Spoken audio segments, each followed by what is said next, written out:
of what the private sector is looking to get out of this when it comes to getting a return? Thank you very much. I think here at this summit we have a lot of CEOs, we have a lot of developers, project developers that are here, with a lot of financial institutions that are here. Because to actually achieve what we want to do requires more than public sector money, it requires a lot of private sector. So whether you're investing in private sector that are actually doing mini grids, which is they're going to be very critical for us to get access to those in the underserved areas. There's a lot of work in the mini grids and also in terms of the solar PV systems and all of those things, pay as you go. The private sector do most of those areas. But the challenges facing the private sector first and foremost includes first the regulatory environment again. You know, how do you make sure that if you are doing a procurement system, that procurement system for your least cost energy supply system or expansion system is transparent and that it is competitive. And second is that the cost of capital. If you look at Africa today, the cost of capital is probably 3 to 4 times higher than other parts of the world. So the upfront capital cost of doing that is quite a lot. And so here is an area where we can play, and we are already playing, all of us, a big role. And so take, for example, the whole issue of concessional financing. Ajay was mentioning, or you mentioned, the case of the IDA 21 replenishment. And Ajay, congratulations on that. Great job by you and all of your teams for that. You know, we have also the African Development Fund 17 replenishment that is coming up, that we are trying to raise $25 billion. And that will be concessional financing to be able to do a lot more.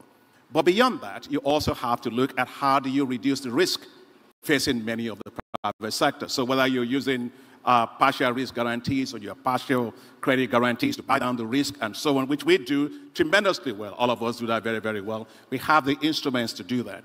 But coming back to the issue of who are we doing this for, you know, you can invest in grid system that gets into rural areas. First and foremost, let me thank and congratulate Tanzania and Our Excellency President Suluhu here. You know, this country where we are in, they have grid access to all 100% of their villages in this country. That's remarkable for a country. And so at the end of the day, that last mile connectivity is important. And so Russia, from Rockefeller Foundations, all the other partners need to have also access to grants. Because the grant is what you use. You have your tariff structure. This is your cost-reflective tariff. And you have also the mandated tariff that governments have to do. Well, somebody has to buy down that cost. And a lot of the time, that can only be done by grant support for many of the countries. And that's included in what we are trying to do. And finally, when it comes to the issue of private sector, it's just the bankability of the projects. Where are the bankable projects? You know, we at African Development Bank, we support the NEPAD infrastructure development project. We also have Africa 50. I happen to chair the board of Africa 50, doing a tremendous job in developing the bankable projects. Rockefeller Foundation, Sustainable Energy for all of them, they help in developing bankable. We have to have the bankable projects. And the last thing I would say about this is all the private sector work that's going on in the energy sector today in Africa depend on three critical things. One, are the tariffs reflective of the cost?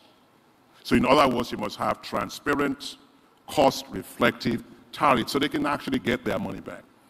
The second thing that we have to do is to make sure that the access to capital for those private sector is not just short-term. They need long-term, low-interest capital to be able to do it. And finally, because of the connectivity issue via mini-grids, which you know, a lot of Sustainable Energy for All and everybody is doing on R7 World Bank, we have to make sure that we support these new IPPs, the independent power producers, to have access to capital to do the mini-grids and the microgrids that are required to do that. You know, we have ISC here, and you will be hearing from my brother, Mark Tajel, later on about a panel about how we are doing this. We need the private sector, but we know that we can do a lot. And last thing, Ajay mentioned IMF, and I'm looking for the IMF Deputy Managing Director. It's not here. We as multilateral development banks led by the African Development Bank and the Inter-American Development Bank, and with support of UN Secretary General and DSG Amina Mohammed, I've worked with IMF on the special drawing rights. Those special drawing rights, we as multilateral development banks can leverage those things by up to 8 times. So a $20 billion allocation will become $160 billion that we can provide low-interest, long-term financing to support and buy down the risk facing the private sector. So I think all I'm trying to say is that the private sector is critical, but they need government to do the right thing. They need us to buy down their risk, and they need certainty of the policy environment to bring in the capital investments needed. Thank you so much, Dr. Adesina. So, Raj, let me bring you in. Obviously, Dr. Adesina talked about the importance of the private sector, but he also talked about the importance of grants as well. Give us a sense from you at the Rockefeller Foundation how important philanthropic capital is to de-risk investment and actually catalyze greater involvement from the private sector.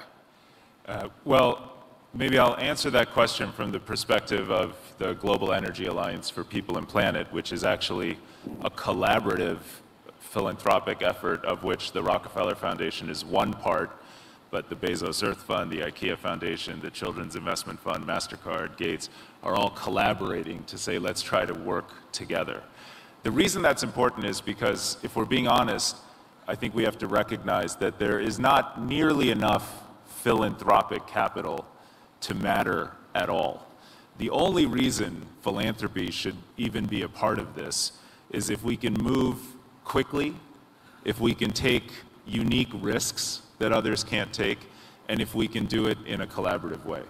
And so, since Ajay and Akin made their announcement in May between GEAP and the Rockefeller Foundation, we've already committed out, I think, $65 million. Not a lot of money relative to the needs here, but being able to move quickly in specific ways that are responsive to the team at the World Bank, to the team at the African Development Bank, and most importantly to the countries themselves, just helps move quickly on things. And my plea or request to other philanthropic partners, I think 8 to 10 major philanthropies are represented at this summit, is please join us. Join us to get behind the ideas and the initiatives and the compacts that the leaders are signing tomorrow and that Ajay and Akin and their teams have been advocating for. We can really only be successful if we are willing to work together. And let me just say 2 other quick things. Everyone has to behave and operate differently for this project to work. So the World Bank team and the African Development Bank team have had to be and have been open and collaborative and willing to try to do things in a different way in order to allow in the private sector and private philanthropy, and for that we are very grateful. The countries themselves are doing something differently by issuing these compacts, signing them at a head of state level, and then committing to creating these country platforms where, as this project is implemented, countries can get feedback directly from philanthropic and private commercial partners in the course of implementation. These are different ways of working that are difficult to implement across the board, and I think we in the philanthropic sector have to recognize that everyone's doing something that's different and hard and important, because what's at stake is the future of Africa's economy, a future for Africa's young people, and a future for the stability of our world. And we too have to behave differently to be productive partners here. Raj, thank you so much. So, Ajay, you heard Raj talk about the importance of philanthropic capital, especially when it comes to taking risks that the private sector can't. But obviously, there isn't nearly enough philanthropic capital that's actually going to be able to ensure that Mission 300 achieves its goals. Just explain to us, and you guys have all touched on this already, how important the cross-sector collaboration is, right? From the private sector to governments to organizations like the Rockefeller Foundation. Look, if you step back from all of this, the only way development gets done, the only way jobs get created. And what is development? It's not a school or a railway or a road. That's just the work. It's the means to an end. The real end is to give people the dignity of the ability to earn and be constructive and productive in society. That's what we're all here for. Mm-hmm. The only way that works is with 3 things. Just bear with me for a minute. The first vertical is the basic foundations of enabling things to work. That's what governments do best. That's what the public part of banks like the African Development Bank, and banks like the World Bank do well. IBRD, IDA in our case, we work with governments to help create the basic infrastructure. Then the second vertical is how do you then convert that into two things. One is better governance, and the second is regulatory policies and rules that enable the third vertical, which is the private sector, to become the job-generating engine. 80% of jobs in the world are created with small and medium enterprises and small shareholder farmers, not from large companies. They need to be able to be built for success, and that requires the right regulatory environment, but also the right access to capital. Those are the three verticals: the public, the knowledge and governance, and then the private. Here's the issue. For them to work well, you need to have access to capital, both priced but also concessional. There is not enough of that in government coffers. Their fiscal challenges are obvious to all. There is not enough of that in the multilateral banks. There's not enough of that in philanthropies. There is the only solution is involving the private sector in this game. It's their capital, their ingenuity, their technology, and their driven people who will help make this happen. So we are kind of in this together. And we have to find a way for the development banks and governments to work with the foundations and the private sector. That is the interlocking nature of what we're trying to get done. We have access to some concessional capital. IDA, which just had a very successful sort of replenishment, about 30% of IDA goes concessional or grant, as in basically no repayment, no interest. The rest of it goes concessional. So we have access, but so does Rockefeller and so do many other foundations. Our request is bring your shoulder to the wheel. Don't just talk about it. Come here and play. And Raj needs to be thanked by all of us for his foundation and his team being willing to step up. He called me up 4 days after the spring meeting. So I'll take a minute of your time. I had asked my colleagues, and Anna is sitting there, she runs our operations. I asked her, how many people has the World Bank connected to electricity in the past decade? And I got a number of 100 million. And I asked her, so what do you want to do by 2030? And so she went away with a look of shock on her face, then came back and said, how about 200 million? And I said, that's interesting. How about a little more? And she came back with 250. Now, 250 out of 600 in Africa was an exciting number. Then Akin shows up, and we talked, and he said, I'm in for 50. And I said, now 300 is a real number. Now we announce it, and both of us like deers in the headlight, saying, how the heck are we going to get this done? And then Raj shows up. And he shows up and says, 4 days after the announcement, I have a plan for you, and here's how I can help. And here's how I can bring philanthropic money to the table. You bring your capital, Akin brings his, I'll bring philanthropic money. Honestly, if Raj had not been the catalyst that day, we would have had an even more difficult time to take this forward. So thank you, Raj. Thank you very much.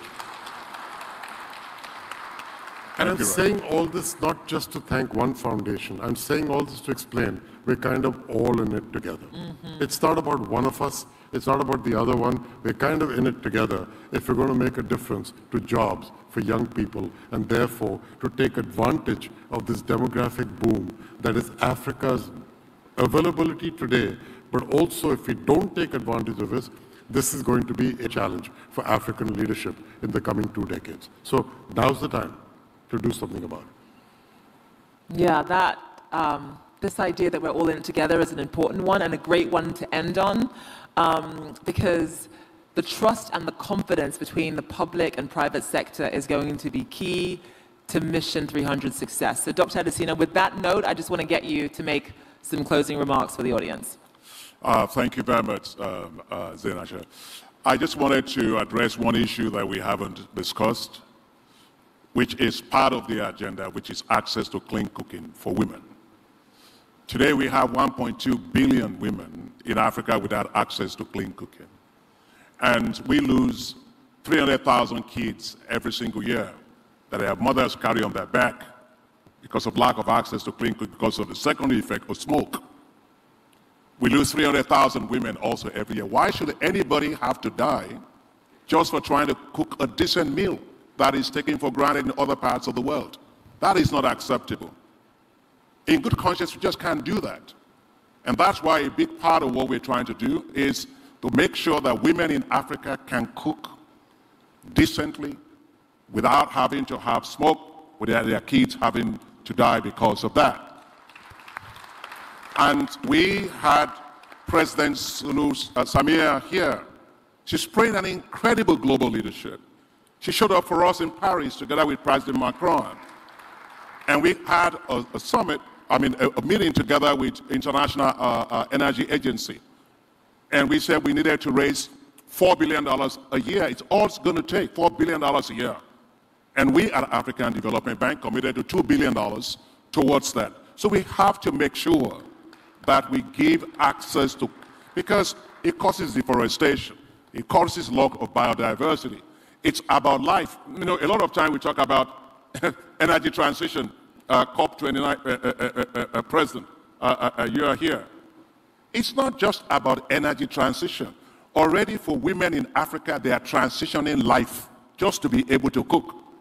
And so it's all about dignity as far as I am concerned. Africa must develop with dignity, with pride. Its women, its population must have access to clean cooking solutions. And I want to commend once again President of Tanzania for having a national strategy. You will see in all of the compacts as you join us that all these countries have committed to being able to have. Tanzania commits to 100% access to clean cooking solutions by 2030. Nigeria committed to that. Ghana is committed to that. So let's make sure that this aspect is done. And just to close, please, Raj said it all. The three of us are simply representing the hope and aspiration of the continent. Join us from bilaterals, from multilaterals, from private sector, from civil society. Join us from foundations to be able to do this. And the numbers that Ajay was talking about, how we got to 300 million, and your point about this is not the first time we're having a summit was different.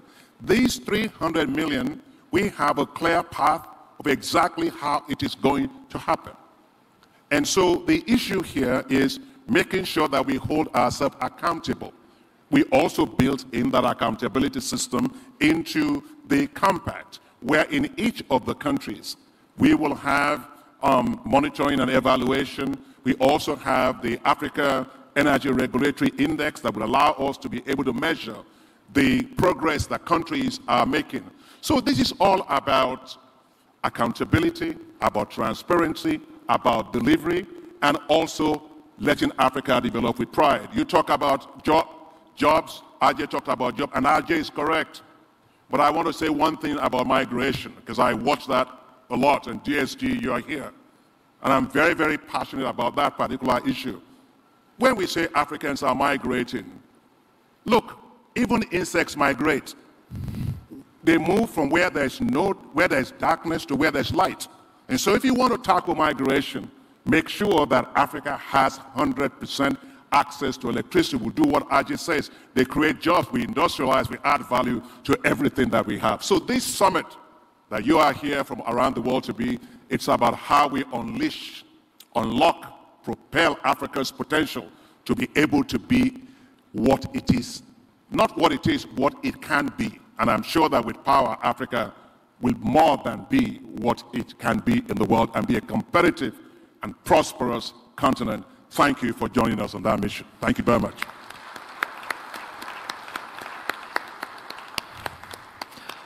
Thank you so much, Dr. Adesina. Can we just give each of the panelists one last round of applause as we end this section? Thank you.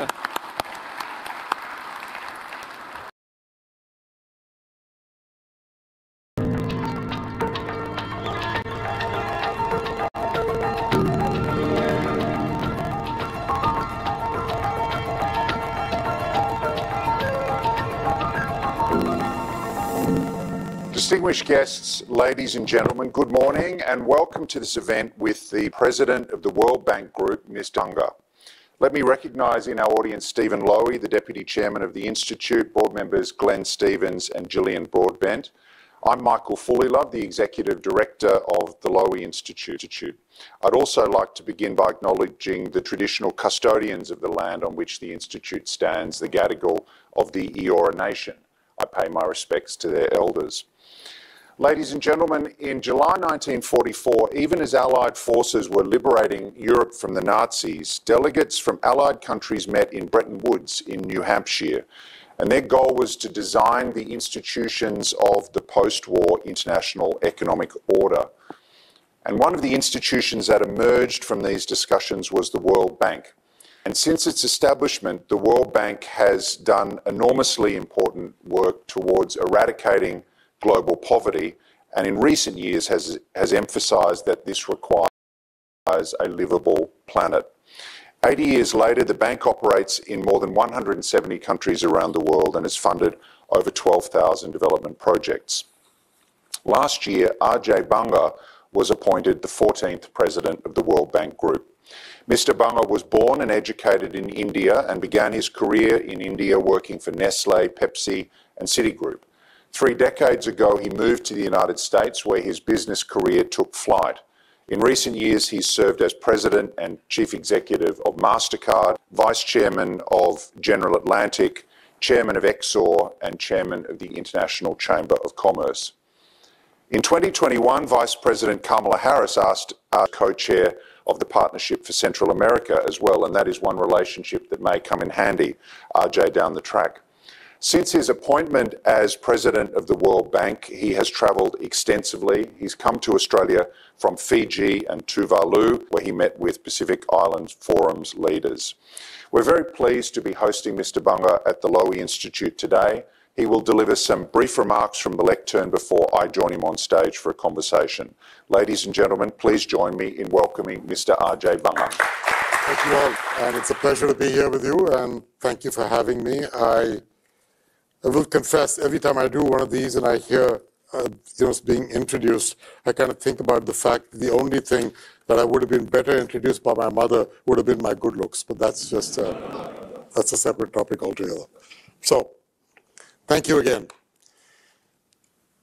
Actually, to me, this marks the culmination of a journey that began now 15 months ago, when I first started at the World Bank, and I promised to visit every region where we operated. So 3 months before that, as the candidate, I went and met 93 different heads of state or finance ministers in an effort to understand what we needed to do better, but that is as the candidate.